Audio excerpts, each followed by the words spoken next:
Hello, thank you, and welcome to the Motherhood Village podcast. I am your host, Nicole Cumberbatch. I am on with a very special guest, Sarah Harmon of the School of Moms. Sarah, how are you today? I'm good. Yes, I'm very good. I'm post dinner, like in the middle of bedtime, so I'm in full mom mode. Yes, hence me even tripping over my words. It's been a Exactly. long day. We're just coming off of a 3-day weekend. But before we dive into my icebreaker round and my questions, why don't you tell my listeners a little bit about you and Sure. School of Mom before we jump into everything? Sure.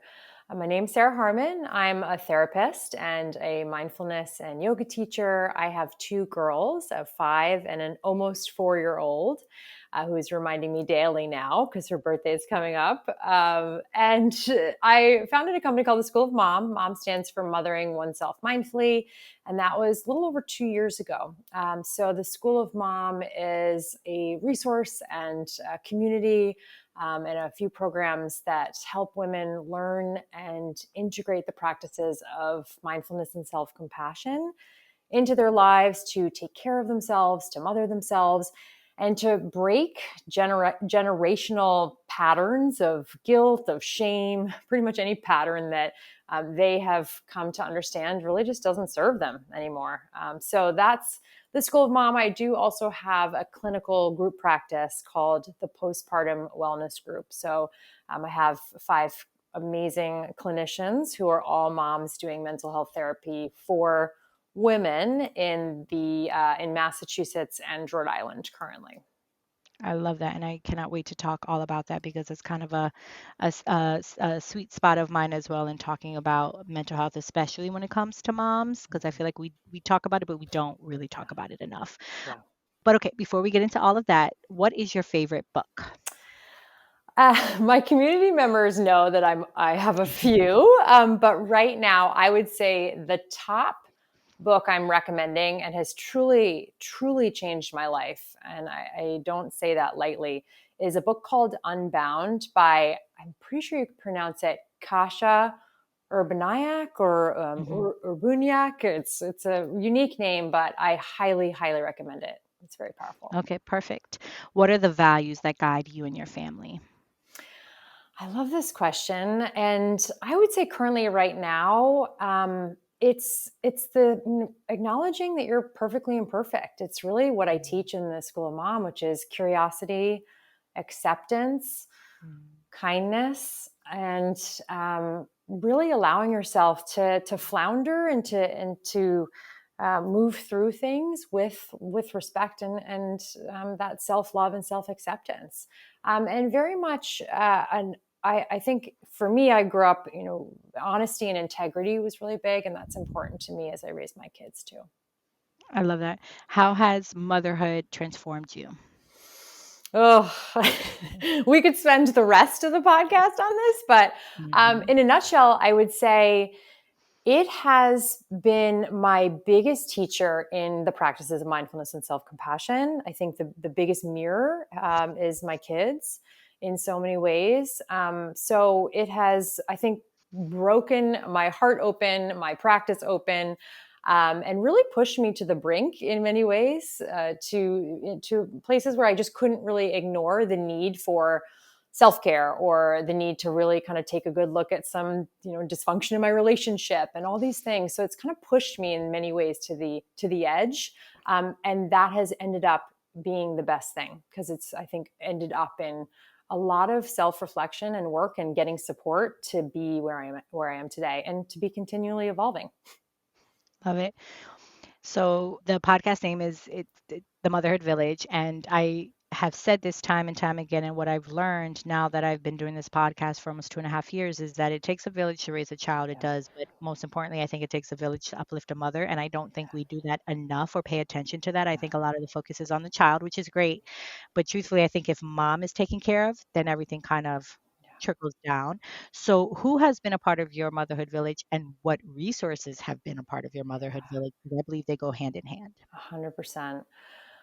My friends who had kids who were a little bit ahead of me were lifelines. I have a few that were local. I raised my kids in Charlestown, which is a little area of Boston. And there was a few moms that were on speed dial that I would do walks with, that I would, I'd be crying as I was breastfeeding, talking to them, going, well, how do I do this? And two women in particular who own a company called Nurture by Naps, Emily Silver and Jamie O'Day. They were our first friends, but as professionals, they're lactation consultants, they're labor and delivery nurses, they're moms, and they bring and brought this blend of personal and professionalism that I couldn't have done it without them. I would have really been underwater. And my sister also was an amazing support too, just because I could call her and not have to explain myself, and that's always helpful. Sure. And then were there any particular resources that you used that were part of your motherhood village? What any things that you Yeah. tapped into?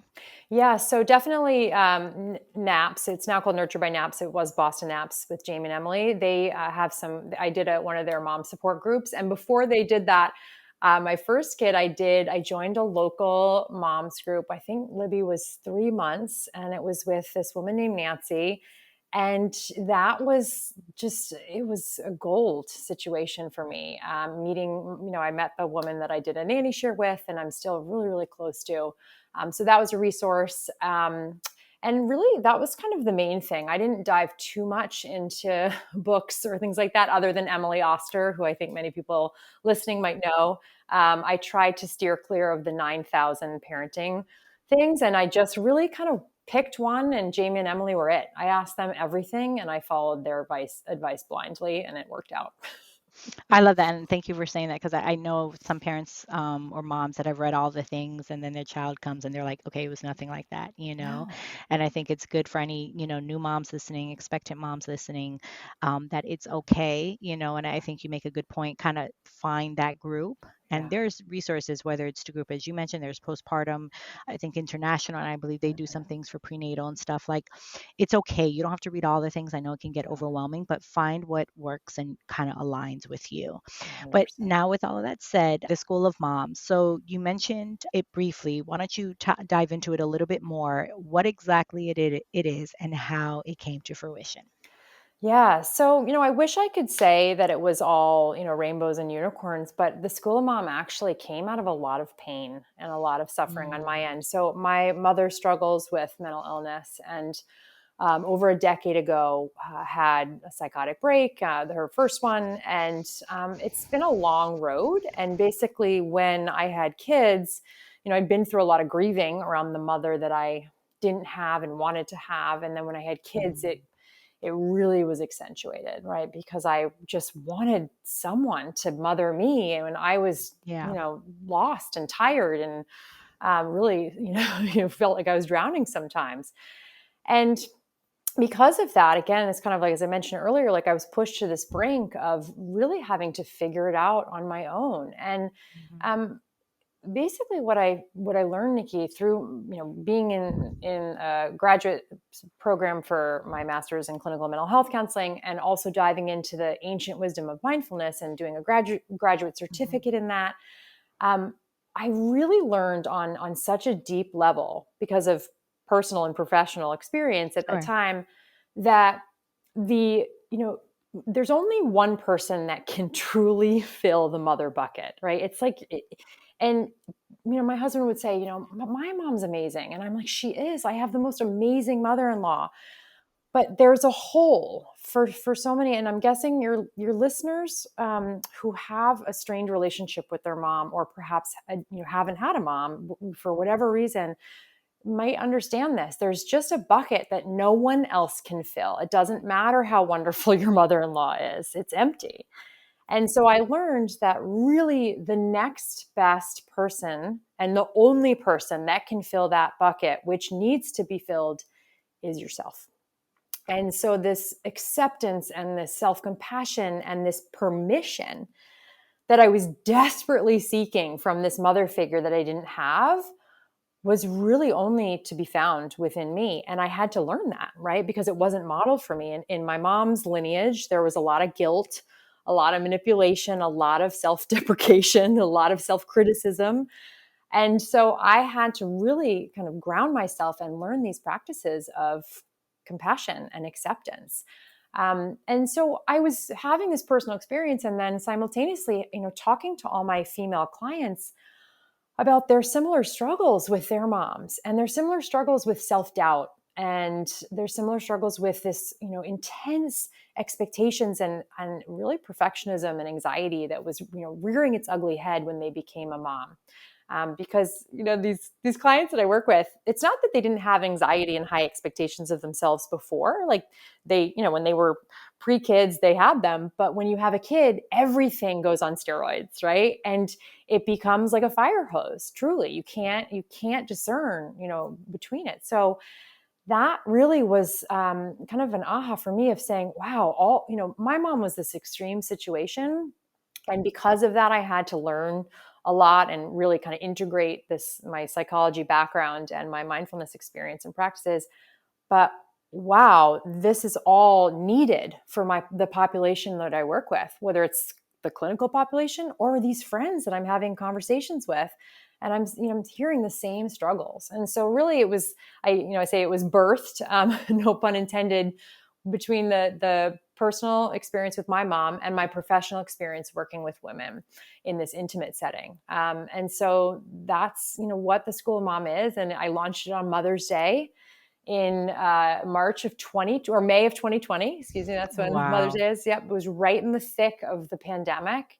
And I accelerated that launch. I was supposed to launch it in the fall, but I accelerated it because of this acute need for support and community and the practice of mindfulness and self-compassion that was, just all of a sudden, it was like a tidal wave in the pandemic. And 2 years, 2.5, years later, here we are. I think that's amazing. It's interesting because I didn't understand that dynamic until I spoke with someone else who actually talked about that of how parenting without a parent, right? And I've been surrounded by grief. I've lost a lot of loved ones, but I never, had to deal with like an immediate family member, like the Yeah. loss of a parent or something. So when I had heard that concept of like, wow, like yeah, what would I do if I didn't have my mom, or if my mother, to your point, wasn't in the right capacity to really help me? Like, you kind of take that for granted. But to your other point is saying, if we don't have that, because we all want our moms, and I think that's something that never changes, right? Of, if we're going through something, it's like, well, we want our mom, um, but to say that if we don't have that, and at some point, we are not going to have our moms, how do then we figure it out on our own, right? That must be a huge transition in whatever level that is, whether you do have the parents, or, whether you do have children with it or not. Um, but what does mothering oneself mindfully mean? Like, what do those practices entail, and why was it so important to create it? I guess not why was it so important to create it. What I'll reframe that as is, what have you learned now 2 years later of why it's even validated, of why and you're, not, you're like, okay, I'm glad I created this because I saw what it's done so far. Yeah.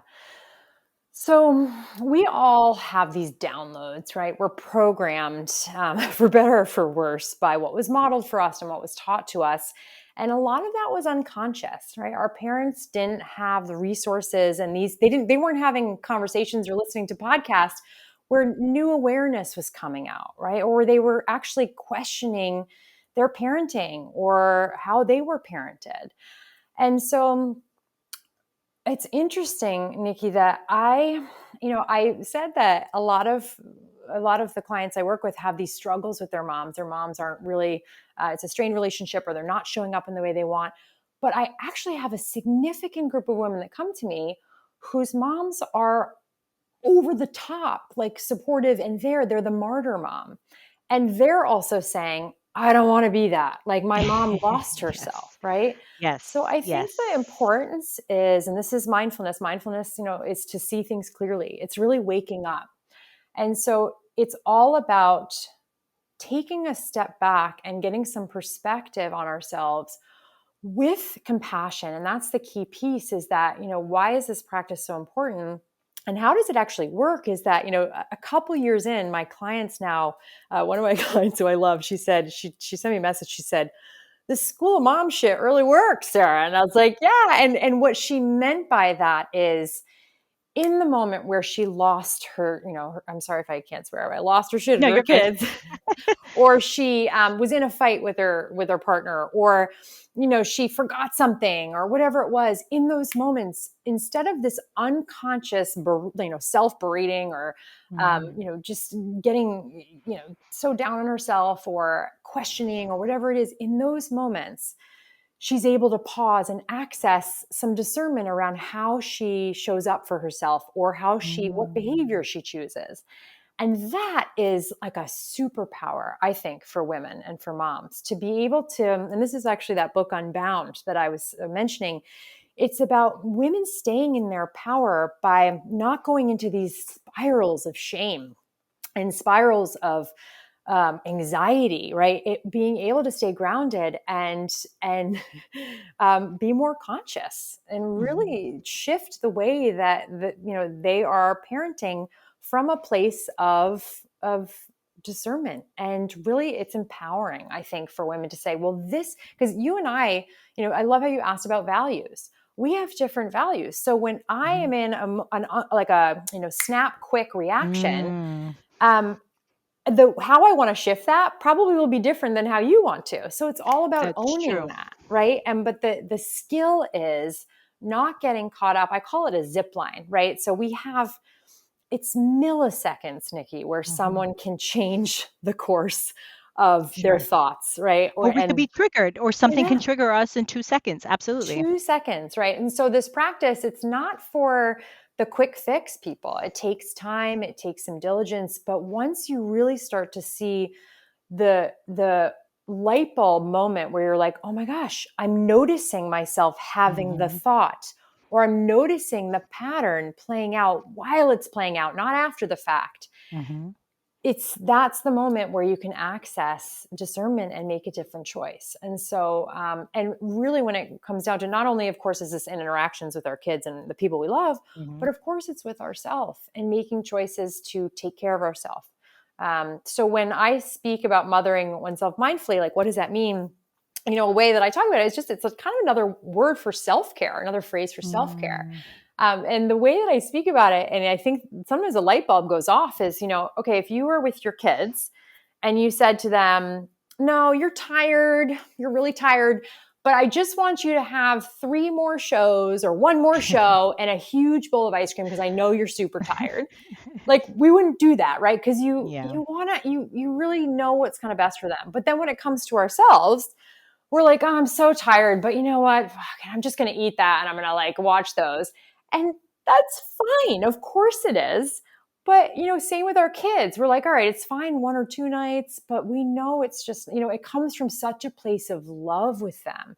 It's not like a punishment thing of like, no, they can't do that. It's like, no, I really want them to rest well. And I want them to have these days where they feel energized, right? So if we take that perspective and approach of boundaries and choices with our children and apply them to ourselves, it's kind of like, oh, wait a second, if I'm that shifts it from a punishment or a kind of a being so hard on yourself to make these decisions, to one of love and compassion. I call it compassionate discipline, where you're like, you know what's actually best for me right now is just to go to bed. You know, and I love that because I think, and I love how you said it's a kind of like a way of self-care, and I think it gets a deeper approach to it because yeah, I think it all is a part of that. Anything that's taking care of yourself. But I think when you break that down of mothering oneself mindfully, it's like, yeah, being mindful, being kind of present. I think we all kind of aspire to be taking that pause and saying, okay, well, I need to do this, or before we react to those triggers. Mhm. I've said this time and time again. I say this now probably even more often because I just feel like it's something that needs to be said often. I think the hardest part about parenthood in general, because I think, we don't talk enough too that dads have their own things with it, especially dads that are present, right? For Mhm. sure. Mhm. So I don't want to completely just make it a mom thing because I think dads have then their own set of things that they have to work through once they become a father. Yeah. Um, Obviously, we know, yes, when a mother gives birth, things change scientifically for sure, but again, just don't want to completely throw the dads out there. But I think one of the hardest things about becoming a parent in general is you're trying to mother, you're trying to father, parent this little human being and doing all of the things that, as you just said, you should be like, okay, let's be mindful about what they're eating, all while still taking care of yourself. Mm-hmm. That to me is the hardest part, right? It is, because your own triggers come up, your own trauma comes up of whatever that looked like for you. Well, why am I reacting to this way? I never thought I'd react to this. Like you said, we all kind of, maybe prior to kids, when you said earlier, you might have had a little anxiety of certain things or whatever, but everything is amplified Yeah. once you have a child, and you don't, I don't care what anybody says. You can read all the books like we also said, but you don't know how you're going to parent until you parent. Right. I was a corporate executive and I was sitting there like, oh wow, like I got this. Like when motherhood comes, like I've managed a team before. I've been in high stressful situations. I got this. And then once my son came, I had no clue. Completely gutted from, had this anxiety that I never thought I had before. I think having that mindfulness with it, I think is so important to speak of. And I'm glad that there are people like you who are speaking on it, because I don't think it's talked about often, especially like I said, I think the hardest part of parenthood is Yeah. mothering yourself when you also have to raise this little human Yeah. being to be a kind, Right. functioning adult in society, and teach them all the good things that, we wish we would have been taught or whatever, that we now know better, while we're all still going through our own shit. Oh yeah. And that's why I really say that self-care, it's one way to kind of explain mothering oneself mindfully, but they're very different because self-care really, everyone has a different definition or perception of it, but it really does fall in the action and behavior Mm, category good point. Hmm. where it's all about the doing, right? Oh, I'm going to go, whether it's getting a manicure or like going on a trip or whatever it is. Whereas mothering oneself mindfully, when you're taking care of your kids, when you're caring for your child, a lot of times it's not about the action. It's about the presence that you bring and the words that you say. And that is where I think women miss this amazing opportunity for self-caring. And that's mothering oneself mindfully. That's saying to yourself in the moment, this is hard and you're not alone in this and you're doing a great job, and speaking to yourself. And that doesn't take a lot of time and it packs an amazing punch. Right. And so it's an and situation where like we absolutely need the time off and the actual self-care. And you're right. Like it's so hard to get that, right? We need those things. And those are the things we can't, I have a lot of women that have resistance to the word self-care because they're like, yeah, fuck you, Sarah. When am I going to get that? And I'm like, I get it. I know. Like, Yeah, it's another thing we have to do to show up for our kids in a good way. Right. for sure. So I think it's important to name that. So that's where mothering oneself mindfully is. It's the mental and emotional component that we really need to focus on and bring into the conversation of the self-care piece. I love it. And now let's pivot a little bit to postpartum wellness group. How did that come to be? And I know we're going to talk a little bit now more about the perinatal mental health aspect, which ties all together, so it would make sense. But tell me where that came from, and as a licensed mental health therapist, what resources are needed for mothers in perinatal mental health? Yeah. I'm so glad that you're bringing this up. And I know you bring it up a lot on your podcast. And I'm so grateful because this is obviously a conversation that is very important Yeah. now in our country. Hmm. So perinatal mental health, the fascinating thing is when I was in grad school, I didn't even learn the term perinatal mental health. I learned it after I graduated, right? So perinatal is the time from conception to 1 year of birth. But when you think of postpartum, so postpartum is, after you've had the child, I really think postpartum is beyond. Like we can say it's that 1 year period, but I still experience, I'm postpartum, I'm past the birth. But Yeah. so during this time, and this is something I heard. So I actually did one of the resources that you mentioned in the beginning, which is my go-to resource for perinatal mental health is postpartum.net. I Mm-hmm. highly recommend everyone check out that website. They now have a 24-hour text line, Wow. which is it Wow. just came out, and I'm just so proud of this organization. It's kind of one of the organizations I donate to when I can, because they just have some amazing offerings and support happening, accessible support. But they said in a training that I was in years ago, this, and it stuck with me. They said, no other time in your life do you have the biggest physical, Mhm. biological, social, emotional, practical, relational, and spiritual change in one day.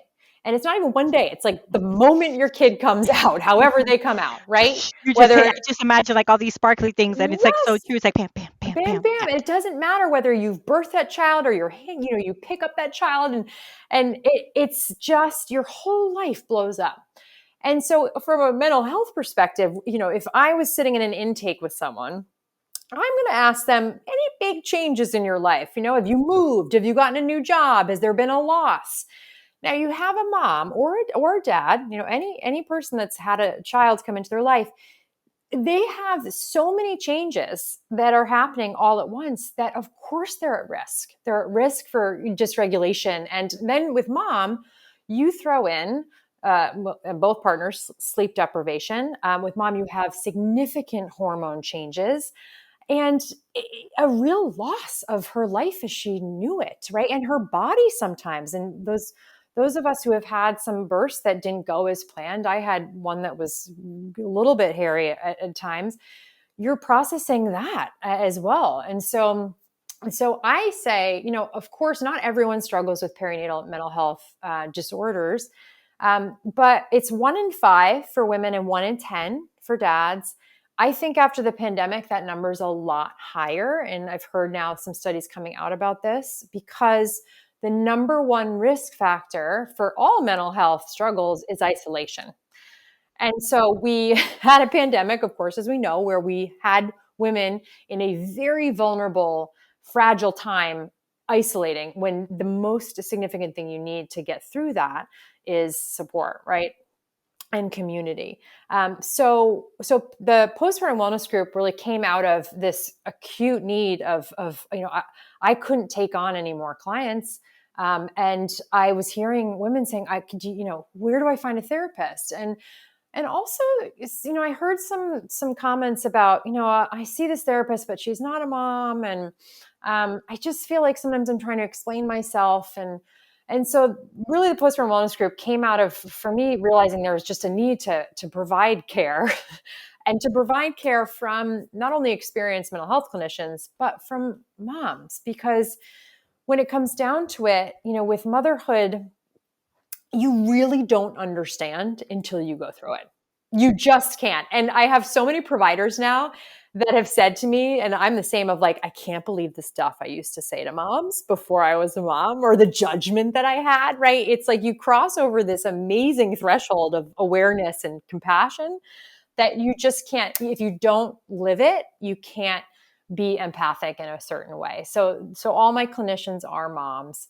And I think that's just, it's kind of it's so important, I think, to feel heard and seen in a therapeutic relationship. 100%. Now, I've heard this term mom rage a lot, and some of it could be, I think, it's that glamorous, not glamorous word, but that like, ooh, mom rage. But I was like, I know I've had my moments of why am I like this angry? Like why? And whether it goes back to the initial triggers, and I'm sure you'll talk about, is like, why is this little person triggering to the point that I feel rage in quotes, like, but Mhm. that like just so much frustration. Mhm. What is that? And what are some signs or things that single mothers or mothers in general, or maybe family members can see in moms, or maybe even dads, that something is significant that they should really seek help for? Yeah. So, when you think of like anger or frustration, right, that goes unresolved and it feels like you can't quite experience it, or you don't have the space or the time or the permission for whatever reason to fully feel it and release it. And so it builds, right, the anger and the resentment, and it really just expands upon itself into this what seems like uncontrollable rage. And if you can almost just imagine or like feel it in your body, like it feels like you are busting out of your skin, right? And so with with women, a hard part about that is, you're experiencing this anger and growing anger, and you're kind of in a stagnant situation, right? You're like, there's so many times where, you're just stuck there. You can't move really because you got a sleeping baby on you, and so your body is stuck, and you're in a, for if you live in a city or a small place, and the toys are crowding you, and your Oh partner's God. crowding you, and Yes. your life is crowding you, and you just Yes. can't express, you can't, flail. And so it just stays stagnant. And so there's that physical component of stagnancy, I think. And then also, of course, there's the mental reaction to anger of shame and of, I shouldn't be feeling this, or, I think for many of us, and I definitely was raised this way, anger was not a welcomed emotion. And I've had to educate, my dad about anger, especially in the aftermath. I did this scream that went viral this year to help my community members unleash this pent up anger and rage. So it was this wonderful opportunity to educate the men in my life, and including my father, around anger and why women are so angry, and why this is so important. So for women that feel like they're crawling out of their skin and they want to hit something, what I would say to you is, it can be healthy to feel anger. Of course, all emotions are healthy emotions. Where it becomes unhealthy is when you don't have the opportunity to process it, whether it's with a therapist or a trusted friend, that you don't necessarily need to explain it to, right? The reason why the screams I did with communities of women and moms were so cathartic is that we did not need to explain why we were screaming, right? Reporters were asking me, so why are you all screaming? And it was like, how do you not know why we're screaming? Right? And I didn't need to explain that to the women screaming around me. We knew exactly. We looked each other in the eyes and we said, I know why we're here. Let's let this out together. I am here for you. Yes. I am here for you. Let's do this. And that, I think, is the best thing, when you can be in relationship with someone who gives you that permission, who can feel that with you and help you and release it with you, essentially. So what I would say to women that are like, oh yes, I have this anger for whatever reasons, because there's count the things that are fueling our anger right now, right? There's endless sources, right? I know, like we just all should like take a It's deep like I'm breath. like yes, yes, yes. Hmm. And what I would say is, find your mom friend, or your very compassionate, empathic, non-judging friend or supporter who says, yeah, I get your anger. You don't even need to explain it to me, or if you want to, go for it. Like, tell me why you're angry. And then let's go to a boxing class. Let's go scream into the wind. Let's go like out to the beach and just yell into the waves, right? Let's just get rid of this for even for just a hot second. And time and time again, with the screams that I led and the screams that went around the globe because of that viral scream, women wrote to me or told me they had no idea how powerful one or two screams could be for them. Like the women said that they slept better after one or two screams, and they had, almost like they caught themselves off guard. It was like, I didn't know it was that quote unquote simple, even though it's not, right? It's not simple to give yourself permission to make this loud, to take up space, right? Women, again, we judge ourselves for being the loud one sometimes. And so you can see how I get really passionate about the scream. But what I would say is, if you're feeling the anger, first off, I'd be surprised if you're not. So I want to normalize that for people. And if you are, think about the physical component of it and move it out and through and around, shake it out, yell it out, say in a way that feels safe to you. That's the key piece. So that's where that community that you trust, or that one person that you trust, is so important. And then going to that part two of that, what are some signs that a mother can look out for themselves Yeah. and that family members can also look out for, that signify that there's something a little bit more serious going on here than maybe just the normal, okay, they're angry or their mom rage, or maybe they need to let it out, that it's a little deeper than that. Yes. This is where postpartum.net is a huge resource. And just even familiarizing yourself with the signs and symptoms of what we call perinatal mood and anxiety disorders.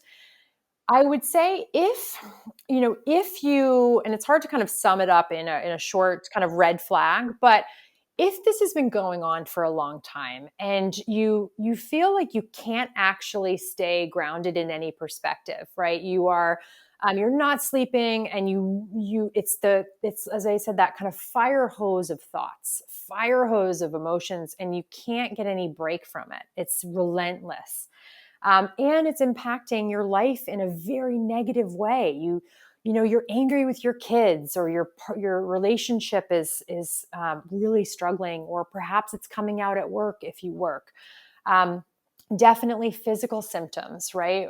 You're having panic attacks, or some significant GI distress, or starting to become a little bit of a detective of some of the ways that these mental and emotional disorders can show up in the body, right? Where you're really uncomfortable. And I think, it's, I'm a therapist, so I'm biased. I just don't think it can ever really hurt if you're at all concerned, right? Even if you have some anger, it's a great opportunity to seek someone that you trust.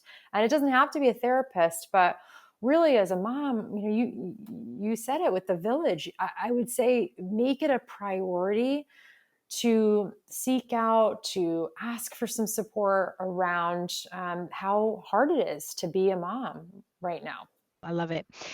Now, for the School of Mom, what all the resources, I know you have the postpartum wellness group, but what other resources does the School of Mom provide? And then we're going to jump into your journey as a small business owner. Yeah. So I always kind of say that the School of Mom is a bit like its own child. It's now out of the infant stage. So in the infant stage, you're like, who are you going to be? And what's wrong with Yeah, you? And, that's so true. I have these expectations that I'm not sure you're living up to, or, whatever it is. And now, over 2 years in, I have some real clarity on what the School of Mom is, which is really fun. I've now, so I have a signature program. It's called Mothering Oneself Mindfully. It is how it started, and it is really where it is. It's just the way that program has broken down has really evolved. So starting next year, the School of Mom, its foundational program, which is Mothering Oneself Mindfully, is truly going to be a school year program. So it's going to run from October to May, and it is my foundational curriculum of mindfulness. And then really the way I speak of the School of Mom and this program is, it's almost like you're becoming kind of the gardener of your own mind and body, where you can see those programmed unconscious weeds, so to speak, the things that have kind of grown in you, the thoughts, the beliefs that you might want to pull up and relocate, and then plant new seeds. And plant those seeds with the practices of mindfulness and some self-compassion. But three other key components that I say are in Mothering Oneself Mindfully, they're like the soil, water, and sun of a garden. And those are boundaries, pleasure, and rest. I think that every mom is unique, every child's unique, but those three core components are so important for really mothering yourself and healing, I think, some of these unconscious ways of being that we've inherited. Okay, love it. And as a small business owner, why don't you tell my listeners, because we have some mompreneurs, some entrepreneurs that also listen, maybe some challenges, setbacks that you've encountered, and some successes or achievements that you'd like to kind of shout out, give yourself a shout out for, and say, wait, we've done this. You asked what I needed for in terms of a village for my kid, and the same goes for my business. I think the only reason I am where I am is because of a few things. It's a mastermind that I'm a part of that's in Boston with these amazing women and business owners. And it's also these programs and masterminds that I've signed up for, that I've invested in outside of that small network that I have that's local. And so I would say if you're a business owner listening, please, even though it's uncomfortable, pay the uncomfortable price and sign up for the program with a leader and a community that can catch you and hold you and carry you to the next level for your business. Just it's a no-brainer. And I think that recently I realized that me signing up and hitting submit on a payment that was bigger than I've made was actually my own way of modeling to my clients in School of Mom that I'm worth my own time and attention, and so are you, right? So we're all having these parallel processes, and that me investing in myself for this company and the evolution of the School of Mom is directly connected to you investing in yourself in this program, right? We all, it's just energy that is being, passed around and put into ourselves. And so that's the number one thing I would say is support. And then realizing what you're not good at. I think I've had, the times I've been in tears in my business, which are many, are when it's, late at night and I'm trying to figure out an email funnel system, right? And I'm like, why? I don't understand why this email keeps going out. And I'm like, and it's just because it's not my strength. And so know your strengths, and as much as you can, hire or ask for help with the things that just feel like a 1,000,000-pound weights, right? Because they're not for other people. People love the tech side of things. It's not my zone of genius. It's not what I'm good at.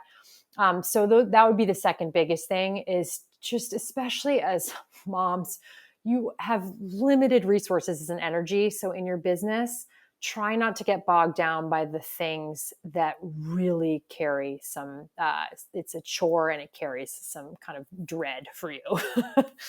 I love that. You speaking mastermind groups and master classes. I've done so many this year, and I've made some big investments too Yeah. in the grand scheme of things of what I've made so far in like one purchase. And it's been game changers for me. And Huge. I tell all my friends or whoever I know, I'm like, if it's a free master class, freaking take it. You don't know what you'll come out of it, who you'll be connected with, what resource that might lead you to this. Like, do all of the things, and then go from there to determine what you can pay for. So you are speaking my language with that, because 100%. I think it's just strength in numbers, and the more you just do better. It's just, Yeah. you to carry it with you. But okay, so how can my listeners connect with you? And then you could also tell me, how do you specifically release, reset, and recharge for your own mental, spiritual, and physical health? Yeah, so it's funny. One of the things that has really helped me recharge, I'll go backwards, is getting off Instagram. So I used to be able to say, come see me on Instagram, but I've been off Instagram for a couple months, and I can't even tell you, Nikki, it has changed my life. It's one of the reasons why I have such clarity with where my company is going and my offerings. So I would say in terms of taking care of myself, it's practicing what I preach and being laser clear on where my attention is, and if that's in alignment with where I want it to be and what lights me up. That has been my practice, and it comes down to that value of honesty.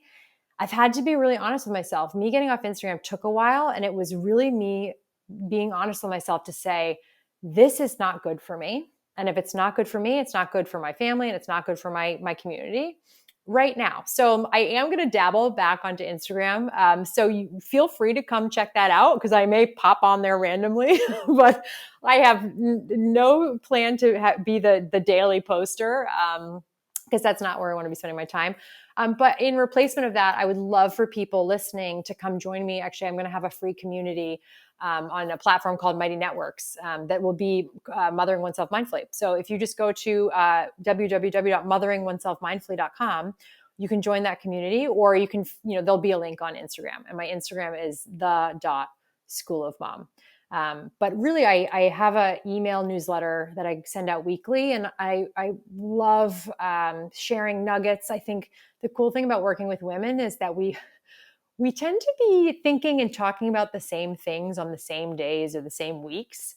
And so I love kind of writing in real time and sharing what's coming up in my community. And I often get a lot of responses from my email community that says, you nailed it. Like, I'm going through this too, and I'm like, I know that's because we're all so connected.